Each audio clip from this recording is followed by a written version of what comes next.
இப்போ நம்ம வழக்கமாக இந்த பாம்பன் பாலம் ஆங்கில வெள்ளைக்காரவங்க இருந்தாங்க அந்த காலத்தில் கட்டுனது அப்படின்னா அது கட்டுனது ஒரு வெள்ளைக்காரன். நம்ம இது இப்போ முல்லைப்பெரியார் இது இப்போ அணை அதை கட்டுனது யாரு அப்படின்னா உடனே வெள்ளைக்காரரான ஒரு பென்னிக்விக் அப்படின்றான்.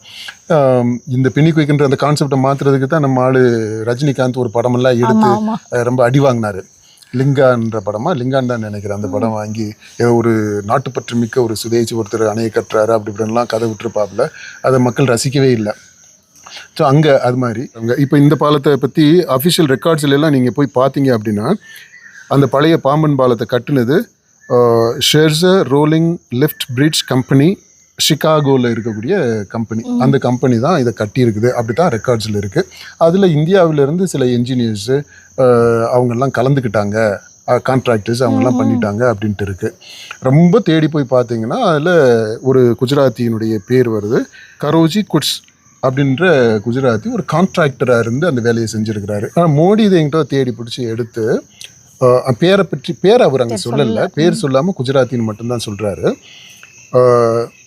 வெள்ளைக்காரர்களுக்கு செல்ல வேண்டிய அந்த பேர் அவர் இங்கே என்ன எப்படி சொல்லிடுறாரு அப்படின்னா இந்த பாலத்தை பாம்பன் பாலத்தை கட்டுனது குஜராத்தி அப்படின்னு சொல்கிறாரு. ஆனால் பாம்பன் பாலத்தை கட்டுனது குஜராத்தி இல்லை. குஜராத்தி ஒரு கான்ட்ராக்டர், அவரும் ஒருத்தர். ஆனால் அஃபிஷியலாக இதை கட்டுனது நான் சொன்னேன் இல்லையா, அந்த ஒரு கம்பெனி, அந்த கம்பெனி தான் கட்டுது. அவங்க இங்கே லோக்கலில் இருக்கவங்கள எம்ப்ளாய் பண்ணியிருக்கிறாங்க. அப்படி எம்ப்ளாய் பண்ணப்பட்டவங்க இருக்காங்க. குஜராத்தி அப்படின்னு சொன்னதில் என்ன ஆயிடுதுன்னா வரலாறை அப்படி ஒரு புதிய கோணத்தில் அணுகிறாரு. ஒரு சின்ன ஒரு ட்விஸ்ட் கொடுக்குறாரு. அது பழைய வரலாற்றை மாற்றி அதை மாத்திரம் அப்படின்னு சொல்லாமல் ஒரு புதிய வரலாறை மேலே எழுதுறது. இது பலம்சிஸ்ட் ரைட்டிங் அப்படின்ற பேர். அதாவது ஏற்கனவே இருக்கக்கூடிய ஒரு லேயர் இருக்கு, அந்த லேயருக்கு மேலே அடுத்த லேயர் கொண்டு ஒரு பெயிண்ட் பண்ணுறது, ஒரு புதிய பெயிண்ட். அவர் இப்போ மோடிட்ட கேட்டீங்கன்னா அவங்க வெள்ளைக்காரவங்க கட்டலை அப்படின்னு சொல்ல மாட்டார். ஆனால் அதை பற்றியே பேசலை.